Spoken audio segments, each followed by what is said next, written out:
I have been reading Memoirs of a Geisha by Arthur Golden. I really don't know where to begin with this book. Personally, I don't really read like the author's note in the beginning. I don't know why I'm weird like that. I might be someone who, I don't know. I just never read it. So I took a chance and I read it this time.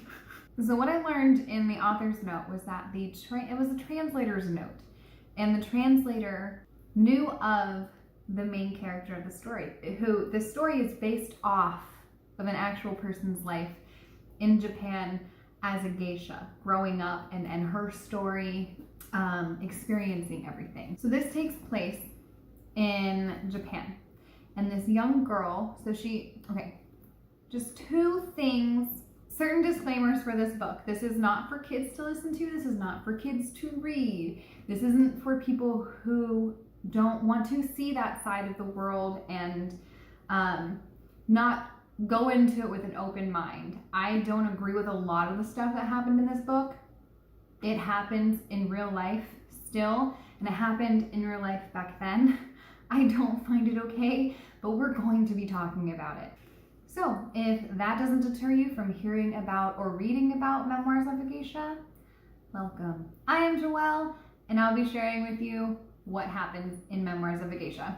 The other thing I wanted to mention is the main character, Sayuri. She also goes the name by Chiyo earlier on in the book. So you'll hear Chiyo, the first part that I'm talking about, and then Sayuri in the second part. So if you skip ahead and then you start hearing about Sayuri, she's still the main character. Okay, so the book starts off with Chiyo, who at the time was 9 years old when her mother fell sick. She had cancer, I believe, and was starting to pass away. Her father was much older than her and her sister's mother. He remarried, already had kids, already had a family, and didn't feel like he could take care of them. Chiyo's sister Satsu and herself were essentially sold to another man. During this time, as they're basically being auctioned off to whatever house, a Nokia, a geisha house would want them, they get examined, which is very inappropriate for young girls their age. It's not something like, I just found it very disturbing, but it happened, and it happened to her.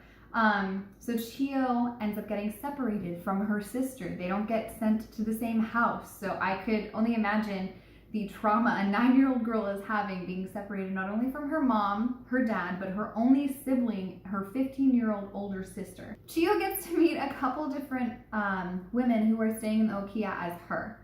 And she meets Hatsumomo, who is this woman who is fully geisha now. So she went through her apprenticeship and is a geisha, so she can also become someone's older sister. It gets long story short, she can end up teaching people. So she does not like Chiyo. Chiyo is this young girl. Not only is she very beautiful and young, but she has very rare eyes. So as you could imagine, Japanese men and women do not tend to have light colored eyes. And this girl, Chiyo, has gray eyes. So a lot of people found that very intimidating. So Hatsumomo did not like her. She didn't like where she came from. She didn't like how she looked. So the minute those two met, they did not get on very well. She also meets a girl whose name was Pumpkin. Her name isn't actually Pumpkin. They nicknamed her Pumpkin. Which is because she kept eating, and her face was always very plump and round like a pumpkin. Not the nicest nickname. As Chiyo is getting more and more comfortable in the house, so people aren't given actual names in this house either. So there's Grandma, who is the woman who was in charge of the Okiya house, Mother, who is in charge of the Okiya house, and Auntie, who is the aunt of they're just giving these names, and they're given different things that they are meant to do. So Mother is in charge of everything. She's the one who picks the girls, chooses what happens to them, takes care of the finances, everything. Grandmother is a woman who did that previously and who gave the inheritance to the person who is considered Mother now. And Auntie is an assistant to Mother, and they're not actually blood related, but it's usually a geisha who wasn't as prominent as the one who was in charge of the house. Once Chiyo's mother saw that she was obedient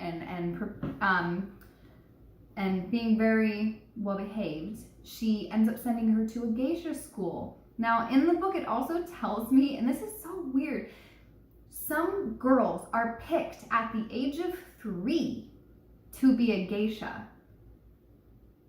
She goes into in-depth how hard it is and the training and the capabilities geishas have to have in order to be considered good or great, memorable, and desirable, pretty much.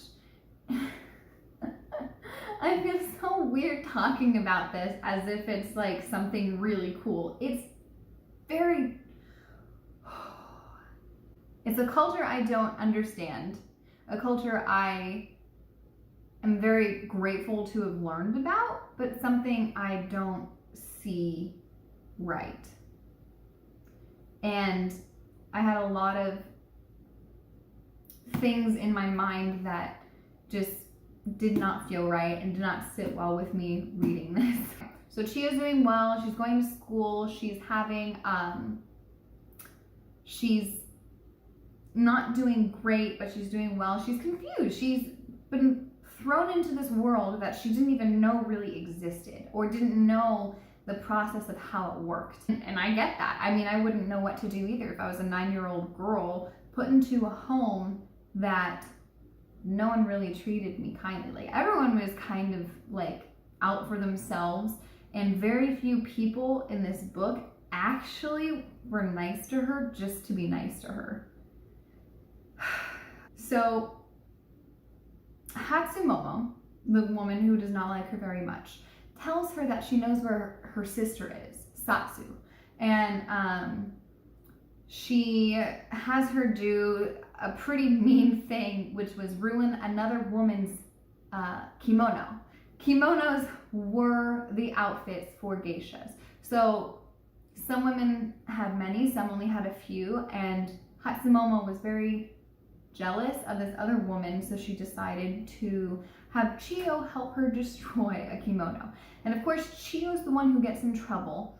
Hatsumomo probably I forget if she got in trouble or not. Anyway, Hatsumomo finally tells Chiyo where her sister is. Her sister is staying at a lesser geisha house, so geisha don't always sleep with men. They are desired for a lot more other things: entertainment, conversation, parties, and as well as other things in the bedroom. But that doesn't mean that it's okay. But that's just me. Please don't come for me. Her sister worked at one where she would have to entertain more than one man a night. She didn't really understand it, but she kind of knew that it wasn't the same kind of geisha. Like, her sister wasn't the same kind of geisha that Hatsumomo was. And her sister was trying to run away. She said, "You have to meet me here at this time, and I can run away with you." And this poor girl, she tries. She climbs the roof of her okiya and falls. And I think she broke like a few bones. She's all scraped up. And even when she fell, and this is what I mean, this book is horrible. Even when she fell, people were just like casually walking up to her and being like, "Oh, it's raining children now." Like, this child broke her limb. Like, you're not freaking out? Anyway, Chiyo's mother ends up telling her that she knows that she was running away to be with her sister, and that her sister ended up leaving her. And that broke her, that even her sister abandoned her and left her. And it was just, it was a very devastating moment to read, because this girl's, I think at that point it had almost been a year. So she was maybe 10 and had nobody. And then the Okia was putting more and more debt on her because she had to have medical bills because she fell off the roof. So here's a big issue that this book kind of goes into.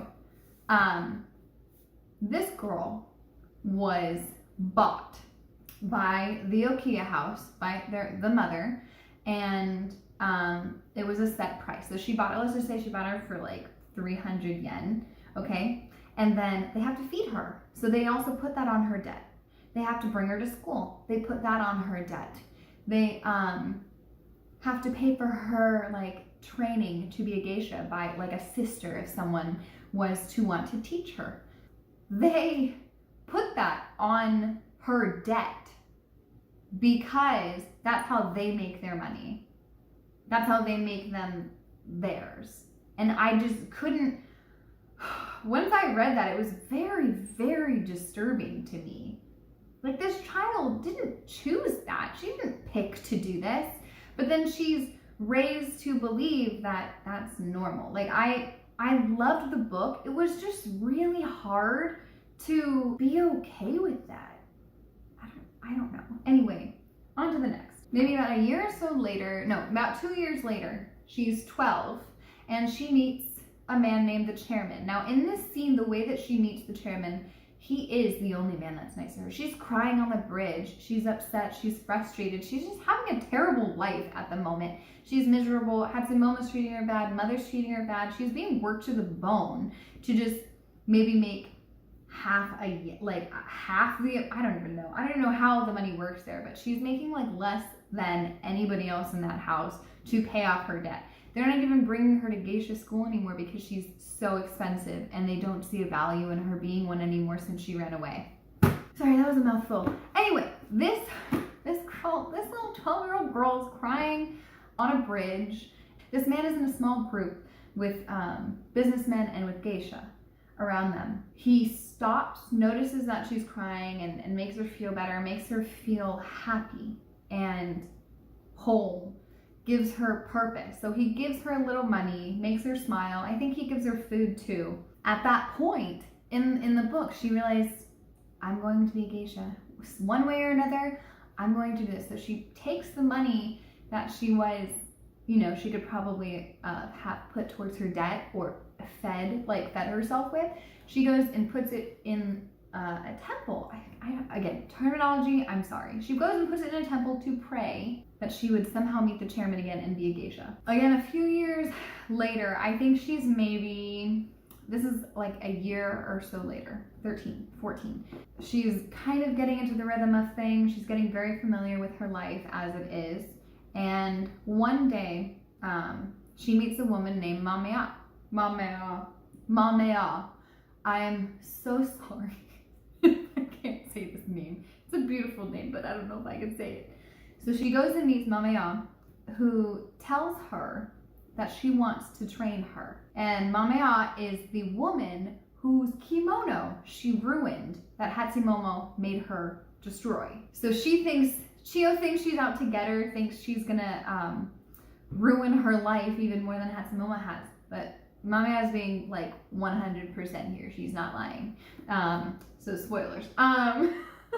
She goes and tells Chio's mother that she would like to train her, would like to have her be her little sister, which is her apprentice, to teach her how to be a geisha in the world. All right, so later on in the book, a little bit after this has been going on, Chio is ready to be put into her full-on apprenticeship, which is to go out with Mamea and meet men, advertise herself, put herself out there for people to know who she is, and create a reputation of being a woman who people want to be around. Now, most times in the book, Sayuri was saying how you get a name change. And this is where Sayuri's name change happens.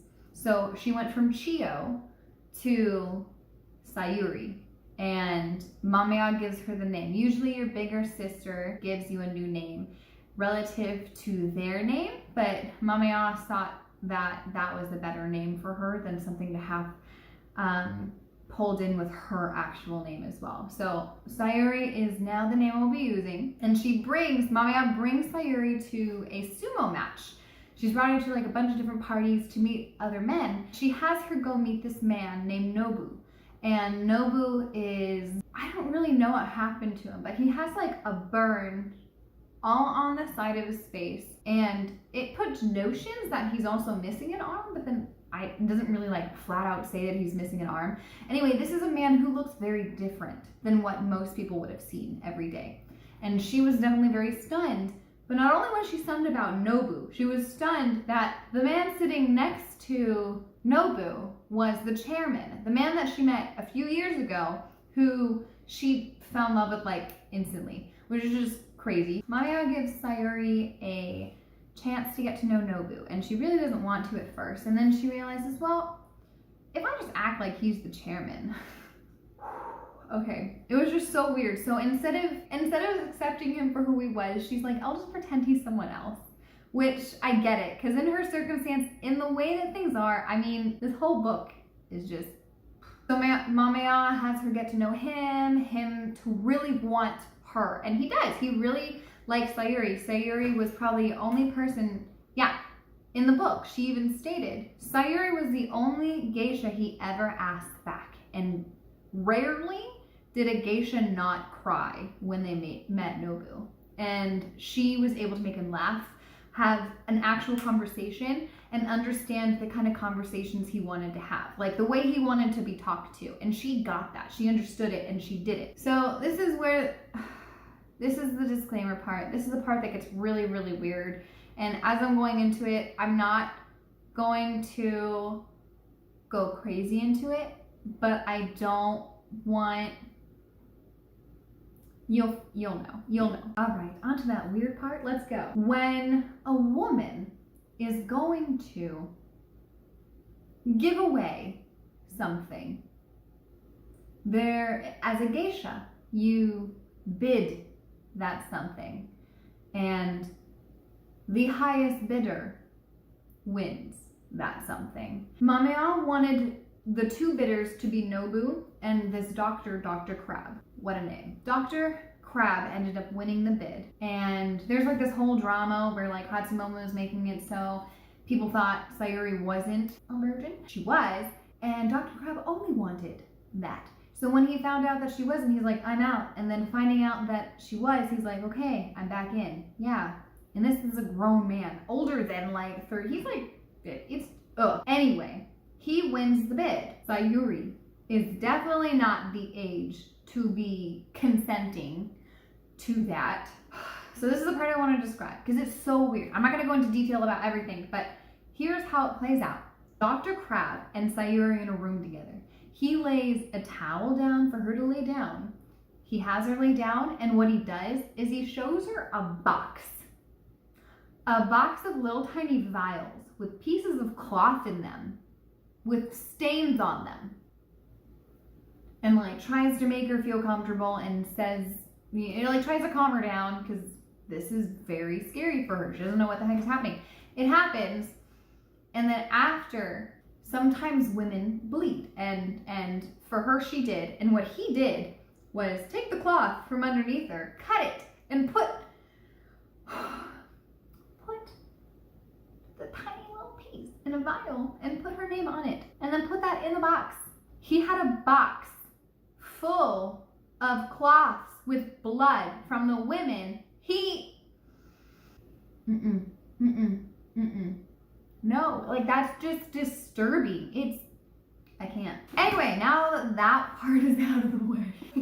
I had a really hard time getting through the book after that, and I think you can see why. This just wasn't like, I get that it's from a different time, a whole different type of world. Keep in mind, this was right before World War II, so it wasn't too far away for that to be, it never is. Okay. She ends up selling her virginity for 11,500 yen, which was a record in Gion at the time, which was the city that they were in.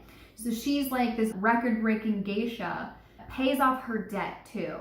So she does not have to pay them or pay back her debt anymore. But then her geisha house with mother decides to make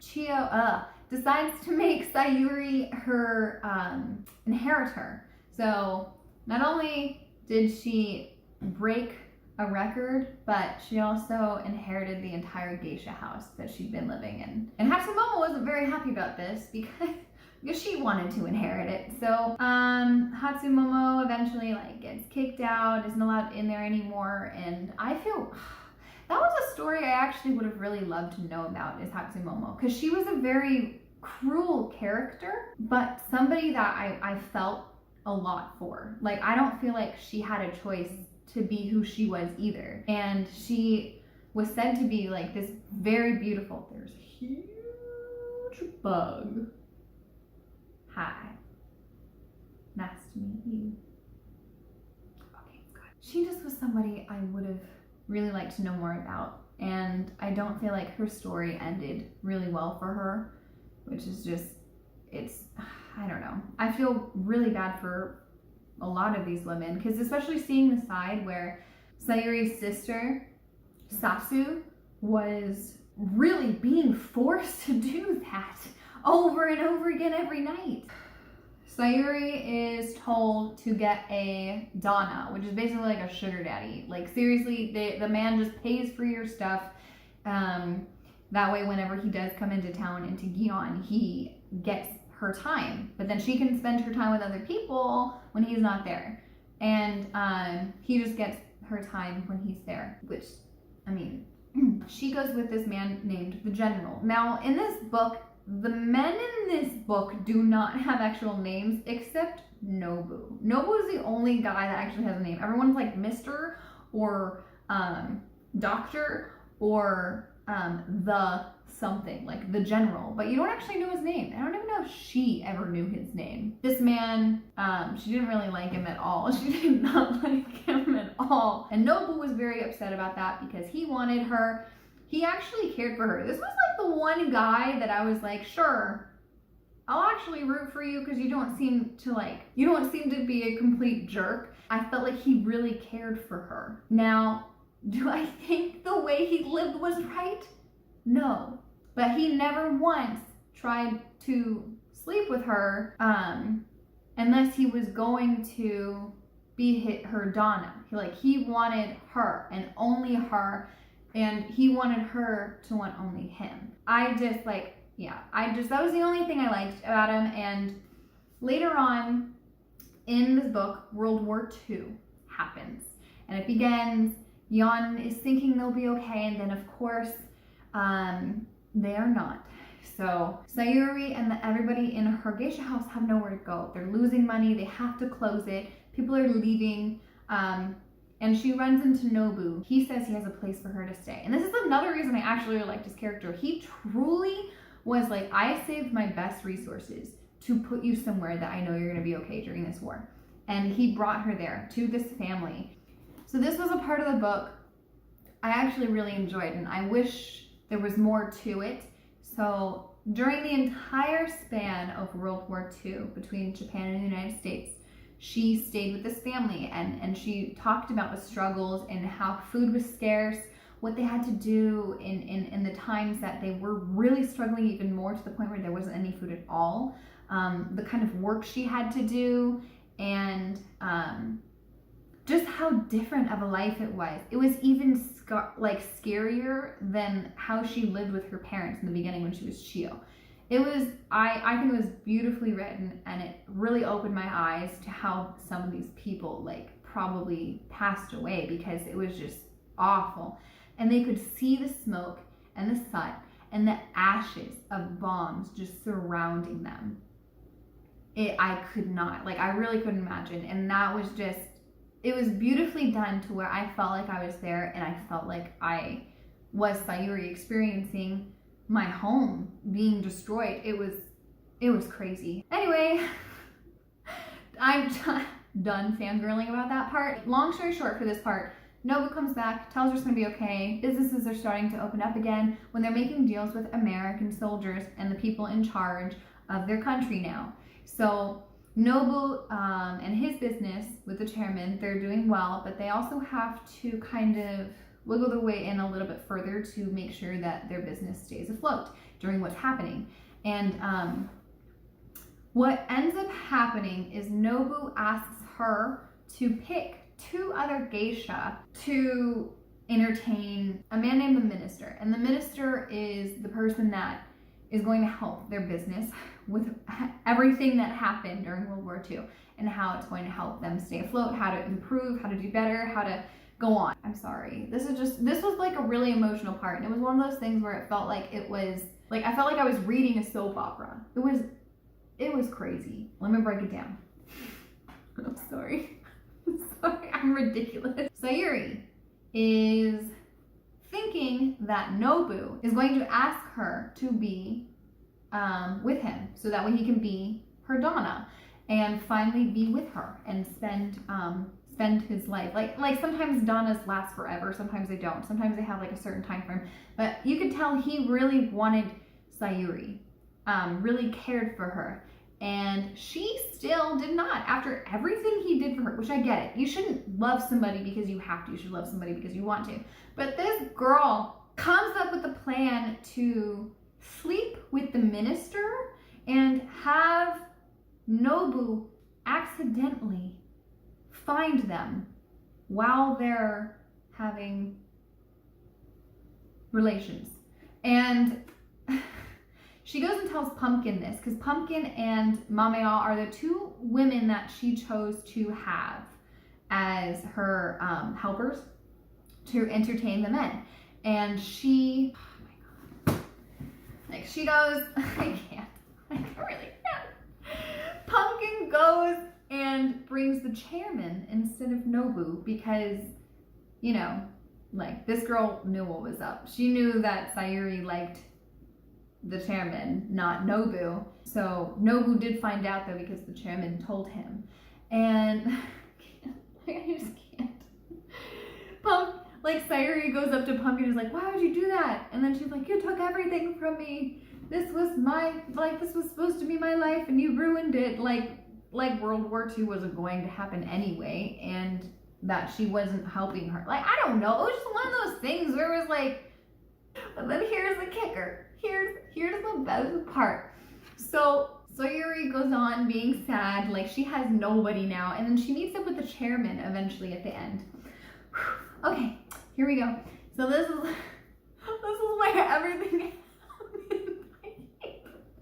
So she meets up with the chairman, and she goes and tells the chairman. They're both talking about like, why did she do that? Why didn't she just not let it happen? Why didn't she tell Nobu what was going on? The chairman felt the same way about Sayuri as she did for him. So let's backtrack to when she was on the bridge. Right after they met, the chairman goes to Mamea and tells her if she ever runs into a young girl with gray eyes to train her and to take her under her wing and be her big sister so she can become a geisha. He wasn't doing that he wasn't doing just that. What he had planned for Sayuri after she grew up to be a geisha was to have Mamea bring Sayuri over when Nobu and him are together. And then Mamea would introduce Nobu and Sayuri together. Because I mean, Nobu helped with his business so much. He wanted to do something nice for him and give him a girl. I was like, what?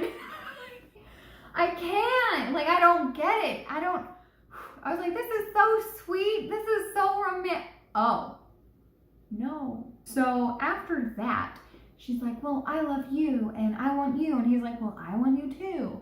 And that really was like the end of that, because then he decided to become her Donna. I really hope I'm saying that right, because I'm calling it Donna and I'm sorry. He becomes her Donna. They travel the world. Like after the business becomes national, his company becomes national, they're able to travel between Japan and the United States and other countries as well. And they go to New York all the time. And eventually she moves to the United States. And the reason she does this, gosh, it's just so much more drama. So he had He had a family. He had a wife and 2 daughters. And he was sleeping with a geisha. Like, anyway. One of his daughters was going to marry a man, and he was going to legitimately make him his son and let him take over the business when he retired. But the only problem is Sayuri was pregnant. And if it was a boy, then that means it would be legitimate heir more than the man that was going to marry his daughter. So Sayuri decided to permanently move to the United States. That way she wouldn't ruin their lives. That was really the end of it. That was really it. She ended her story talking about how you really never know where life is going to take you, and life took her on a hell of a ride. So, all right.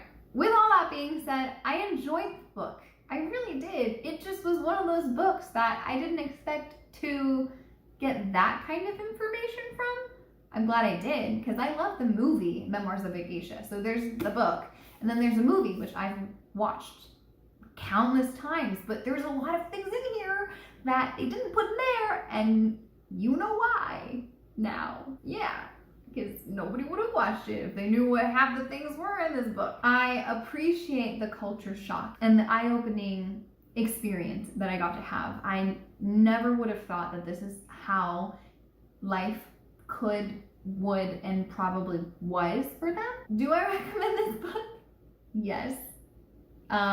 It took me about a month to finish it, so it's not that big of a book, but it's very dense. The way the author spoke, the way that it was translated, it was very slow paced. This woman took months to sit down with the translator, with the author, to talk about her life in detail. So there's a lot of things that meant a lot to her that probably wouldn't mean a lot to us now, but to her it meant a lot. And I really appreciated her sharing all the details that she had remembered. Thank you so much for watching. I really appreciate it. I never know what to say at the end of these, but anyway, thanks for sticking around and watching me talk about Memoirs of a Geisha.